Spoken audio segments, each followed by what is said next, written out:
યુનિટના જે ગુણભાર છે એમાં કોઈ પણ જાતનો ફેરફાર થતો નથી. આ ગુણભારમાં વિદ્યાર્થી મિત્રો બદલાવ થઈ શકે છે. યુનિટ નંબર 1 વિદ્યાર્થી મિત્રો 31, યુનિટ નંબર 2 વિદ્યાર્થી મિત્રો 20 અને યુનિટ નંબર 3 વિદ્યાર્થી મિત્રો 49. ત્રણેયનો સરવાળો કરશો એટલે ટોટલ કેટલા થશે? 100 ગુણ થશે. તમારી મહેનત એ તમારી અને તમારા મમ્મી પપ્પાના સપનાને શું કરશે? સાકાર કરશે.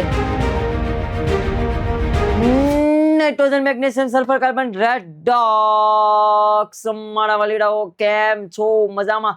દરેક વિદ્યાર્થી મિત્રોનું વિદ્યાકુલ ગુજરાતી સાયન્સ ચેનલની અંદર હું ભાર્ગવ સખ્ય આપ સર્વનું હાર્દિક સ્વાગત કરી રહ્યો છું. દરેક વિદ્યાર્થી મિત્રોને ફર્સ્ટ ઓફ ઓલ આમ જોવા જઈએ તો કહી શકું છું ભાઈ ગુડ ઇવનિંગ, રાધે રાધે, જય Shri Krishna, Har Har Mahadev.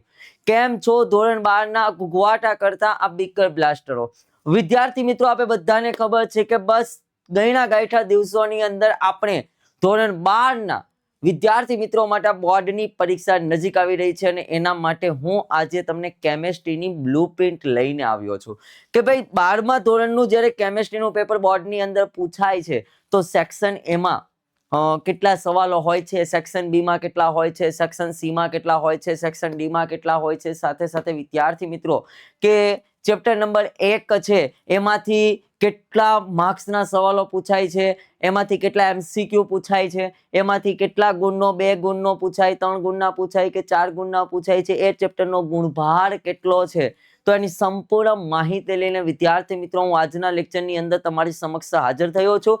First of all જેટલા વિદ્યાર્થી મિત્રો આ વિડીયોને નિહાળી રહ્યા છે, ફર્સ્ટ ઓફ ઓલ દરેક વિદ્યાર્થી મિત્રો સૌપ્રથમ લાઈક આપી દેશો અને સબસ્ક્રાઇબ કરવાનું બાકી હોય તો સબસ્ક્રાઇબ કરી નાખશો. તમે જોઈ રહ્યા છો વિદ્યાર્થી મિત્રો, તમને સ્ક્રીન ઉપર દેખાઈ રહ્યું છે કે 12 સાયન્સના વિદ્યાર્થી મિત્રો માટે આજની આ બ્લુપ્રિન્ટ કેમેસ્ટ્રી 2025-26 ની વિદ્યાર્થી મિત્રો આપણે સ્ટાર્ટ કરીએ બ્લુપ્રિન્ટ વિશેની આપણે ચર્ચા મેળવીએ. વિદ્યાર્થી મિત્રો તો ધોરણ 12 વિજ્ઞાન પ્રવાહ રસાયણશાસ્ત્ર, ખબર છે ભાઈ રસાયણ શાસ્ત્ર એટલે શું થાય છે? કેમેસ્ટ્રી, જેમાં વિદ્યાર્થી મિત્રો 2 પાર્ટની અંદર આપણું પેપર આવે છે, પાર્ટ એ અને પાર્ટ બી. પાર્ટ એ વિદ્યાર્થી મિત્રો 50 ગુણનો હોય છે અને પાર્ટ બી છે એ પણ 50 ગુણનો હોય છે. પાર્ટ એ ની અંદર વિદ્યાર્થી મિત્રો જે આપે કેમેસ્ટ્રીની અંદર ટોટલ 1 થી 10 ચેપ્ટરો છે, આ 1 થી 10 ચેપ્ટરોની અંદરથી 50 MCQ પૂછાય છે, જેના પ્રત્યેકના 1 ગુણ હોય છે. તમે જોઈ શકો છો ભાઈ પાર્ટ એ બહુ વિકલ્પીય પ્રશ્નો, જેમાં ટોટલ 1 થી 50 પ્રશ્નો, દરેકના 1 ગુણ હોય છે. જ્યારે પાર્ટ બી છે એમાં 3 વિભાગ પડે છે, સેક્શન એ, સેક્શન બી અને સેક્શન સી. પાર્ટ એ ની અંદર માત્ર ને માત્ર ભાઈ બહુ વિકલ્પીય એટલે કે MCQ હોય છે, જ્યારે પાર્ટ બી ની અંદર સેક્શન એ, સેક્શન બી અને સેક્શન સી. સેક્શન એ છે વિદ્યાર્થી મિત્રો એ 2 ગુણનો હોય છે, સેક્શન બી જે છે એ વિદ્યાર્થી મિત્રો 3 ગુણનો હોય છે અને સેક્શન સી છે એ વિદ્યાર્થી મિત્રો 4 ગુણની અંદર પરીક્ષામાં હોય છે અને આ કમ્બાઈન થઈને ટોટલ 50 ગુણ થાય છે. 50 + 50 = 100 માર્ક્સ આપણા તૈયાર થાય છે. તો વિદ્યાર્થી મિત્રો પાર્ટ બી એટલે કે સેક્શન એમાં ટોટલ તમને 12 પ્રશ્નો પૂછાશે, દરેકના 2 ગુણ છે. કુલ કેટલા પ્રશ્નો પૂછાશે? 12 પ્રશ્નો પૂછાશે. એમાંથી તમારે કોઈ પણ 8 પ્રશ્ન લખવાના હશે. 12 પ્રશ્ન પૂછાશે, એમાંથી 8 લખવાના હશે, એટલે કે 4 ક્વેશ્ચનો એક્સ્ટ્રા હશે. તમે કોઈ પણ 8 લખી શકો છો. 8 દુ 16 એટલે કે સેક્શન બી છે એ ટોટલ કેટલા ગુણનો હશે વિદ્યાર્થી મિત્રો? 16 ગુણનો હશે. જ્યારે સેક્શન સેક્શન એ 16 ગુણનો હશે. સેક્શન બી જે પાર્ટ બી ની અંદર આવતો સેક્શન બી છે એમાં વિદ્યાર્થી મિત્રો પ્રશ્ન નંબર 13 થી લઈને 21 પૂછાશે, જે ટોટલ 3 ગુણના ક્વેશ્ચનો હોય છે. જેથી કુલ તમને 9 પ્રશ્ન પૂછાશે, એમાંથી તમારે લખવાના કેટલા હશે? 6 હશે. પૂછાશે કેટલા? 9. લખવાના કેટલા હશે વિદ્યાર્થી મિત્રો? 6 ક્વેશ્ચનો લખવાના હશે, દરેકના 3 ગુણ, 6 તેરી 18, એટલે ટોટલ સેક્શન બી છે એ વિદ્યાર્થી મિત્રો કેટલા ગુણનો હશે? 18 ગુણનો હશે. અને જ્યારે પાર્ટ બી ની અંદર સેક્શન સી છે વિદ્યાર્થી મિત્રો જે 22 થી લઈને 27 નંબરના ક્વેશ્ચનો પૂછાશે, જે દરેકના 4 ગુણ હશે. ટોટલ 6 પ્રશ્નો પૂછાશે, એમાંથી તમારે લખવાના કેટલા હશે? 4 હશે. અને દરેકનો 4 ગુણ, ચોકે 16, એટલે સેક્શન સી તમારો કેટલા ગુણનો થશે? 16. એટલે 16 ને 16, 16 એકા 16, 16 દુ 32, 32 ને 18 કેટલા થયા? 50. 50 ને 50 એટલે કુલ ગુણ કેટલા થયા વિદ્યાર્થી મિત્રો 100. આ રીતના પેપર હશે. 50 ક્વેશ્ચનો, 1 થી 12 ક્વેશ્ચનો એ સેક્શન એ 2 ગુણના હશે. 13 થી 21 એ સેક્શન બી એટલે 3 ગુણના હશે. ત્યારબાદ 22 થી 27 એ કેટલા હશે તમારા 4 ગુણના ક્વેશ્ચનો હશે. ઓકે, ત્યારબાદ જોઈએ વિદ્યાર્થી મિત્રો કયા ચેપ્ટરમાંથી કેટલું પૂછાય છે, કેટલો એનો ગુણભાર છે તેના વિશેની ચર્ચા કરીએ તો વિદ્યાર્થી મિત્રો વિજ્ઞાન પ્રવાહ યુનિટ નંબર 1 ટોટલ કેમેસ્ટ્રી છે 3 યુનિટમાં વહેંચાયેલું છે. યુનિટ 1 માં 3 ચેપ્ટર છે.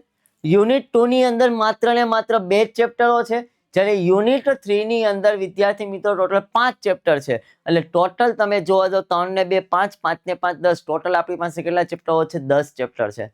તો એમાં વાત કરીએ ભાઈ યુનિટ 1 છે ટોટલ 31 ગુણનો હોય છે.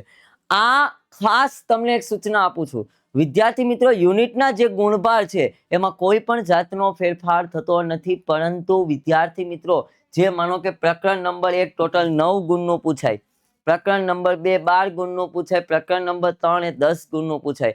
આ ગુણભારમાં વિદ્યાર્થી મિત્રો બદલાવ થઈ શકે છે, પરંતુ યુનિટમાં કોઈ બદલાવ થતો નથી. યુનિટનો ગુણભાર 31 નો 31 જ રહેશે, પણ આના 9 ના 8 થઈ જાય, આના 12 ના કેટલા થઈ જાય? 13 પણ થઈ શકે. તો ચેપ્ટર નંબર 1 માં ટોટલ 6 MCQ, 2 ગુણના ક્વેશ્ચનો ચેપ્ટર નંબર 1 માં પૂછાતા નથી, 3 ગુણનો 1 અને 4 ગુણનો 1, એટલે 6 7 8 9 10 11 12 13. આમ જોવા જાવ તો વિદ્યાર્થી મિત્રો 6 7 8 9 10 11 12 ને 13, પણ ગુણભાર કેટલો છે વિદ્યાર્થી મિત્રો? 9. ખ્યાલ આવે છે? ચેન્જિંગ થઈ શકે. શું થઈ શકે વિદ્યાર્થી મિત્રો? ચેન્જિંગ થઈ શકે છે. ખ્યાલ આવે છે? હા કે ના? એટલે વિદ્યાર્થી મિત્રો અહીં લખેલું છે, પણ એનો ગુણભાર કેટલો છે વિદ્યાર્થી મિત્રો? તો ટોટલ એનો ગુણભાર વિદ્યાર્થી મિત્રો આમ જોવા જાવ તો કેટલા ગુણનો છે ભાઈ? અહીં લખી દઉં છું. કેટલા ગુણનો? 6 7 8 9 10 11 ને 12, ટોટલ કેટલા ગુણનો છે? 13 ગુણનો છે. ગુણભારમાં ચેન્જિંગ થઈ શકે એટલે હું અહીંયા 9 લખીને આવ્યો છું. ખ્યાલ આવે છે? ખરેખર ચેપ્ટર નંબર 1 નો ગુણભાર કેટલાનો છે? 13 નો. ચેપ્ટર નંબર 2 ની વાત કરીએ તો 2 ટોટલ MCQ કેટલા પૂછાય છે? 6. 2 ગુણનો 1, 3 ગુણનો 1 અને 4 ગુણનો 1 પૂછાય. હેડી મેં ગુણભાર કેટલા લખેલા છે? 12, પણ જોવા જાવ તો 6 7 8 9 10 11 12 13 14 ને 15, ટોટલ કેટલું થયું ભાઈ વિદ્યાર્થી મિત્રો? 15 થાય. ખ્યાલ આવે છે? હા કે ના? ઓકે, અહીંયા વાત કરો ભાઈ 5 6 7 અને 8, ટોટલ 8 ક્વેશ્ચનો, 5 6 7 8 9 10 11 12 13 14, ટોટલ કેટલાનું થયું વિદ્યાર્થી મિત્રો? 14. સરવાળો કરો તમે તો ભાઈ અહીંયા તો સરવાળો વધી જાય છે. સરવાળો શું થાય છે વિદ્યાર્થી મિત્રો? વધી જાય છે. સરવાળો શું થાય છે વિદ્યાર્થી મિત્રો? વધી જતો જોવા મળે છે. પણ મેં તમને શું કીધું? ટોટલ એનો ગુણભાર છે એ કેટલાનો રહેશે ભાઈ વિદ્યાર્થી મિત્રો? 31 નો જ રહેશે. કેટલાનો રહેશે વિદ્યાર્થી મિત્રો? 31. ગુણભારની અંદર ચેન્જિંગ થાય છે કેમેસ્ટ્રીની અંદર. ખ્યાલ આવે છે? આપણે ગુણભારની સાથે લેવા દેવા નથી, પણ હું તમને એ જણાવું છું વિદ્યાર્થી મિત્રો, ચેપ્ટર નંબર 1 માં 6 MCQ, 3 ગુણનો 1 અને 4 ગુણનો 1 પૂછાય. ચેપ્ટર નંબર 2 માં 6 MCQ, 2 ગુણનો 1, 3 ગુણનો 1, 4 ગુણનો 1 પૂછાય. ચેપ્ટર નંબર 3 માં 5 ગુણનો 1, 5 MCQ, 2 ગુણનો 1, 3 ગુણનો 1 અને 4 ગુણનો 1 પૂછાય. ગુણભાર ઉપર ડિપેન્ડેડ રહેવું નહીં. ગુણભાર ઉપર ડિપેન્ડેડ રહેવું નહીં. ખ્યાલ આવે છે? એવી રીતના વાત કરીએ વિદ્યાર્થી મિત્રો યુનિટ 2. યુનિટ 2 એ કેટલા ગુણનો પૂછાય છે વિદ્યાર્થી મિત્રો? 20 ગુણનો. કેટલા ગુણનો પૂછાય છે વિદ્યાર્થી મિત્રો? 20. જેમાં કયા કયા ચેપ્ટર આવે છે? ચેપ્ટર નંબર 4 અને ચેપ્ટર નંબર 5. કયા કયા આવે છે? ચેપ્ટર નંબર 4 અને ચેપ્ટર નંબર 5. તો 4 માં જોવા જઈએ 4 MCQ, 2 ગુણનો 1 અને 3 ગુણનો 1, કેટલા થાય છે? 3 4 5, 5 ને 4 9, તો એનો ગુણભાર કમ્પ્લીટ છે. કેટલાનો આવશે? 9 નો જ આવશે વિદ્યાર્થી મિત્રો. ખ્યાલ આવે છે? હા કે ના? ઓકે, ચેપ્ટર નંબર 5 માં 5 MCQ, 2 ગુણનો 1, 4 ગુણનો 1, તો કેટલા થાય? 5 6 7 8 9 10 11 12 ને 13, ગુણભાર કેટલાનો થાય વિદ્યાર્થી મિત્રો? 13 નો. કેટલાનો થાય છે? 13 નો. ગુણ કેટલા છે ભાઈ? 11. ચેન્જિંગ થઈ શકે, પણ એનો વિદ્યાર્થી મિત્રો ટોટલ યુનિટ કેટલાનો છે? 20 નો જ થશે. કેટલાનો થશે? 20 નો. ખ્યાલ આવે છે? હા કે ના? Complete, done. આગળ વાત કરીએ વિદ્યાર્થી મિત્રો યુનિટ 3. યુનિટ 3 ટોટલ 49 માર્ક્સનું પૂછાશે. કેટલા માર્ક્સનું પૂછાશે વિદ્યાર્થી મિત્રો? ટોટલ 49 માર્ક્સમાં. એમાં કયા કયા ચેપ્ટર આવશે? પ્રકરણ 6 7 8 9 અને 10. પ્રકરણ 6 માં 3 MCQ, પ્રકરણ 7 માં 5, પ્રકરણ 8 માં 6, પ્રકરણ 9 માં 6 અને પ્રકરણ 10 માં કેટલા આવશે? 4. જોઈ શકો છો પ્રકરણ 6 માં 2 ગુણના 3 ગુણના પૂછાશે, પ્રકરણ 7 માં 1 ગુણ અને 1 ગુણનો, પ્રકરણ 8 ની અંદર 1 2 ગુણ 3 ગુણ અને 4 ગુણ, પ્રકરણ 9 માં 1 ગુણ અને 3 ગુણના, પ્રકરણ 10 માં 1 ગુણ અને 2 ગુણ. આમાં 3 ગુણનો કે 4 ગુણનો પૂછાતો નથી. 3 ગુણ કે 4 ગુણનો પૂછાતો નથી. ટોટલ આનો યુનિટ કેટલાનો છે? 49. ચેપ્ટર વાઇઝ ગુણભાળમાં ચેન્જિંગ થઈ શકે છે. દરેક વિદ્યાર્થી મિત્રો આ બાબતની ખાસ કાળજી રાખજો. ખ્યાલ આવે છે? ચેપ્ટર વાઇઝ પણ આપણા જે યુનિટ છે એ યુનિટમાં ફેરફાર થતો નથી. યુનિટ આપણે જોવા જાવ તો વિદ્યાર્થી મિત્રો યુનિટ ટોટલ કેટલા છે ભાઈ? મારી પાસે 3 યુનિટ છે. ઓકે, એમાં જોવા જાવ 1 2 અને 3. Unit number 1, unit number 2, unit number 3.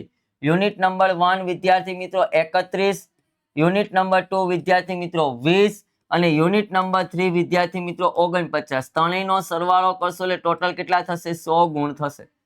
ખ્યાલ આવે છે? યુનિટ 1 ની અંદર વિદ્યાર્થી મિત્રો 3 ચેપ્ટર. ચેપ્ટર કેટલા આવશે? 3, 1 2 અને 3. યુનિટ 2 ની અંદર વિદ્યાર્થી મિત્રો 2 ચેપ્ટર, ચોથું અને પાંચમું. જ્યારે યુનિટ 3 ની અંદર વિદ્યાર્થી મિત્રો કેટલા ચેપ્ટર છે? 5. કયા કયા છે ભાઈ? 6 7 8 9 અને 10. ખ્યાલ આવે છે? હા કે ના? તો વિદ્યાર્થી મિત્રો અત્યારથી 2 કલાક નો સમય તમારા માટે સૌથી મહાન છે. તમારા માટે સૌથી અગત્યનો છે તો વિદ્યાર્થી મહેનતને સ્ટાર્ટ કરી દો. મહેનત એ જ તમારું સાચું ફળ છે અને તમારી મહેનત એ તમારી અને તમારા મમ્મી પપ્પાના સપનાને શું કરશે? સાકાર કરશે. તો બ્લુપ્રિન્ટ વિશેનો ચોક્કસ ખ્યાલ આવી ગયો. તો અહીંયા સુધી રાખીએ છીએ. ફરી પાછા આપણે નવા અપડેટ સાથે મળશું. ત્યાં સુધી દરેક વિદ્યાર્થી મિત્રોને બાય બાય. જય શ્રી કૃષ્ણ, જય હિન્દ, જય ભારત.